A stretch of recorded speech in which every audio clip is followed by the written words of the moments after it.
welcome back to Class of Learning. You're with Rahul Sharma, your friend and guide in this class all about IGNOU examination. How you guys are going to prepare for IGNOU examination that is going to conduct in January 2022. अब इन exams को कैसे prepare करना है, क्या strategy रहने वाली है, and how going to grab maximum marks within 2 weeks. Seriously we don't have more than 15 days. आपने कहा सर इसको कैसे क्लियर करना है, कॉन्सेप्ट क्या होंगे, क्या स्ट्रेटेजी लेके आएंगे. Almost all courses exams are going to start from 20 January. अब क्या स्ट्रेटेजी रहने वाली है और हम कैसे पेपर को लेके आएंगे. अलॉन्ग विद सर ओमनिकॉन ने क्या किया, अपनी ग्रिप बनानी शुरू कर दी. तो क्या एग्जाम्स कैंसिल हो सकते हैं, जो बार बार क्वेश्चन पूछे आ रहे हैं, लगातार व्हाट्सअप आ रहे हैं कि सर स्टूडेंट्स कह रहे हैं कि सर क्या ये एग्जाम पोस्टपोन होंगे, क्या कोई चांसेस है. तो इसका जवाब भी दिया जाएगा. क्या इग्नू ने कोई नोटिफिकेशन दिया है रिगार्डिंग दिस कि अगर सिचुएशन खराब होती है तो क्या कोई चेंजेस होंगे, is there be any changes. And along with that, ये तो खैर बात की बात है, ये उम्मीद नहीं है कि हमारे साथ ऐसा कुछ भी होने वाला है, बट हाँ पेपर को कैसे प्रिपेयर करें उसके बारे में मेन क्लास है. तो पेपर को कैसे तैयार करेंगे, किन चीज़ों को लेके चलना है from the very beginning till the last, how will going to get maximum marks. This is all about this particular class. Let's start up journey. आपने कहा जर्नी टूवर्ड्स इग्नू एग्जामिनेशन. आपने कहा इग्नू एग्जाम्स की बात की गई, तो इग्नू एग्जामिनेशन मेरे पास कौन कौन से टॉपिक आते हैं जो मुझे क्लियर करने. The first thing, the best strategy. Yes, I need to clear the best strategy I need to have. Now, what be the best strategy? When I know each and every content, and when I know what to read, how to read, and in what manner I am going to write down in examination. Concept clear कर लेते हैं. सबसे पहले हमारे पास क्या होना चाहिए, हमें पता होना चाहिए कि क्या पढ़ना है. What I need to study. Yeah, that's true कि मैं पूरा कोर्स नहीं कर सकता. I cannot go for the complete course in a short span of time. तो पहली चीज क्लियर करते हैं, मैंने क्या किया. सीरियसली मैंने क्या किया, जब मैं एग्जाम देता था इग्नू के, तो उस वक्त मैंने क्या किया, मैं सिर्फ वही हाईलाइट करूंगा. उसके बाद फॉलोअप करते हैं कि मेरे स्टूडेंट क्या करते हैं जो लास्ट आवर में ज्वाइन करते हैं. दो चीजें कॉन्सेप्ट क्लियर करते हैं. मैंने हमेशा बोला कि आप सिर्फ और सिर्फ लिमिटेड पे काम करेंगे, you are not going for everything. तो first thing, be smart. Yes, that is really important. Be smart, work with the most expected one.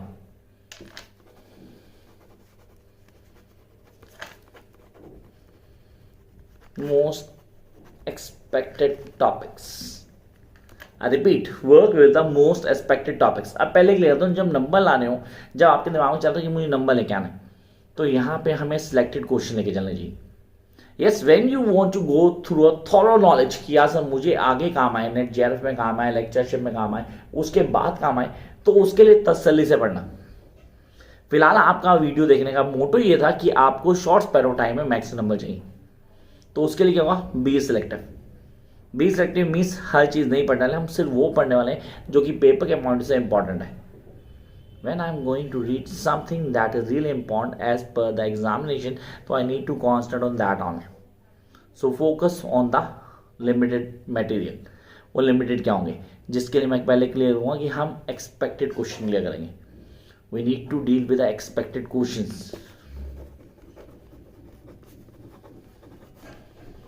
अभी एक्सपेक्टेड क्वेश्चन कहाँ से मिलेंगे, whether you belong to back course, या मैं बोलूँ sir बीजी वाले course है, या मास्टर्स की बात करें, मास्टर में इकोनॉमिक्स कर रहे हैं, या एमकॉम कर रहे हैं, या आप इंग्लिश कर रहे हैं, या यू गो फॉर एजुकेशन, इनमें से कोई भी कोर्स कर रहे हैं, तो आपका कॉन्सेप्ट बहुत क्लियर होना चाहिए कि मुझे कैसे करना है. तो उसके लिए क्या करेंगे, हम एक पैटर्न को समझेंगे. First we guys need to analyse the examination pattern.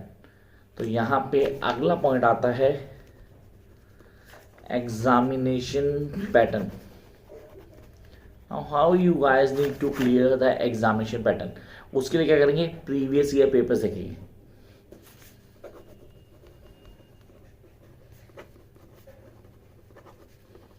Previous year papers. तो फर्स्ट आपने कहा सर स्टेप बाय स्टेप चलता रहे, हमने बेस्ट स्ट्रेटेजी को फॉलोअप किया. Be smart, work with most expected question, then will go with expected question. Expected question के लिए हमने क्या किया, पहले एग्जाम पैटर्न को समझा. एग्जाम पैटर्न के बाद हम आगे प्रीवियस ईयर पेपर्स. अब सर ये एग्जाम पैटर्न और प्रीवियस ईयर पेपर में एक चीज़ का ध्यान रख लेना, दैट इग्नू में 2 तरह के एग्जाम होते हैं. सर पहला एक एग्जाम होता है जनवरी वालों के लिए, दूसरा एग्जाम होता है जून वालों के लिए. एक्चुअली इसको क्लियर कर दो, जून और दिसंबर, नॉट जनवरी. जनवरी तो ड्यू टू कोविड आ गया, नहीं तो ये दिसंबर में एग्जाम से आपके. तो आपने कहा यहाँ पे जो एग्जाम पैटर्न होता है, वो दिसंबर का अलग होगा और जून का अलग होगा।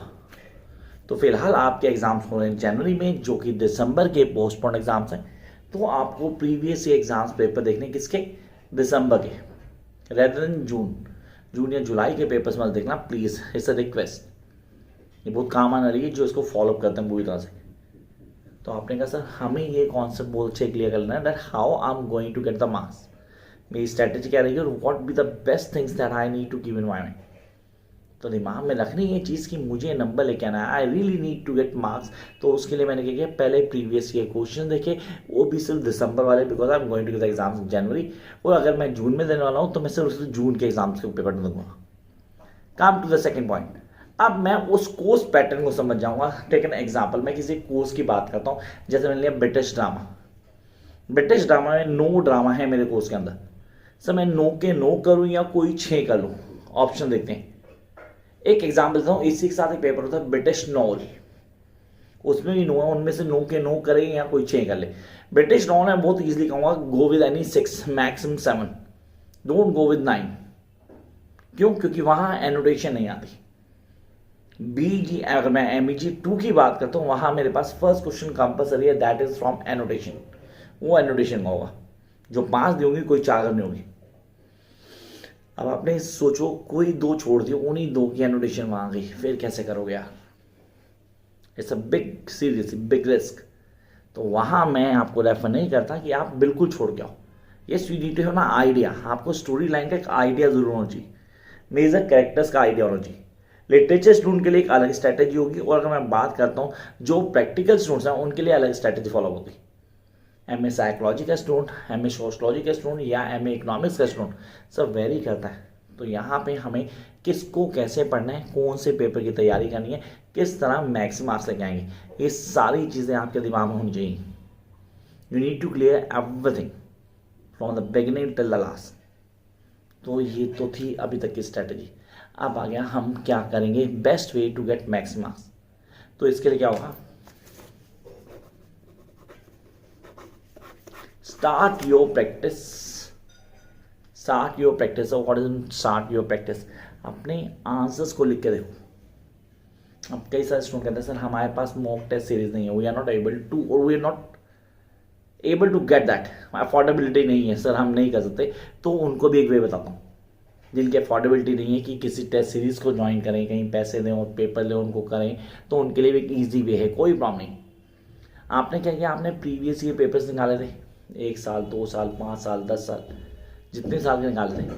अब उन पेपर्स को as an mock test series करना शुरू कर दो।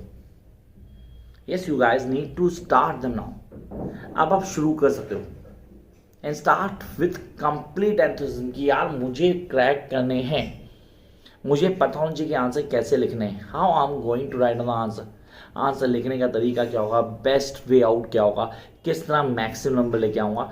एक एक चीज़ ऑन टिप होनी चाहिए यहाँ पे, मतलब आपको सब कुछ पता है from the beginning till the last, you know everything. So what's wrong in it यार? Now you can get what you want really. Now you have the complete idea in your mind and you know how to deliver. तो आप number लेके आओगे, confirm लेके आओगे। यहाँ पे आ गया हमारा writing. Sir it's writing practice, actually writing practice the key in IGNOU examination, writing practice. कि जब हम लिखने जाते हैं ना तो हाथ दर्द हो जाता है, cease we are not able to write now, हम लोग लिख ही नहीं पाते ज़्यादा। And come to an add on things जो करनी है आपको लिखते हुए अगर आप कोटेशन याद कर सकते हैं, literature students, specially literature students. अगर आप साइकोलॉजी के स्टूडेंट्स हैं, वहाँ भी कोटेशन होती है हमारे पास अलग अलग फिलोसफर्स की, उन कोटेशन को याद करो। अगर आप डायग्राम प्रेजेंटेशन करें, जो साइकोलॉजी के स्टूडेंट, जो MA इकोनॉमिक्स के स्टूडेंट्स हैं, फॉर्मूलाज अच्छी तरह क्लियर कर लेना यार, मैथ्स का एक डोमिनेंट रोल है आपको उसमें। अगर आपने नहीं किया तो उसका भी क्लू बताता हूँ। हर आंसर को लिखते हुए एक फ्लो चार्ट तैयार करना। एक फ्लो चार्ट एक बहुत बड़ा सबसाइड रोल प्ले करता है हमारे मार्क्स बनाने में, उसको फॉलो करो, उन चीज़ों को लेकर चलो जो हमारे दिमाग में और हम बहुत आराम से क्लियर कर सकते हैं। वही चीज़ें आपको हेल्प करती हैं मैक्सिमम मार्क्स लाने में इग्नो एग्जामिनेशन। तो आपने का पैटर्न समझ लिया, एग्जाम का क्वेश्चन पता है, एक्सपेक्टेड क्वेश्चन क्या है, कौन सा मोमेंट पढ़ना है, कौन से पार्ट को पढ़ना है, किस सेक्शन को क्लियर करना है, ये भी क्लियर कर लिया।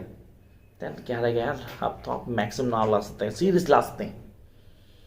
So now don't leave even a single minute, start your preparation right now. किसी तरह कोई डाउट होता है, कमेंट बॉक्स आपके लिए, कमेंट बॉक्स में आए, डाउट डालें, I will definitely solve your problem as soon as possible.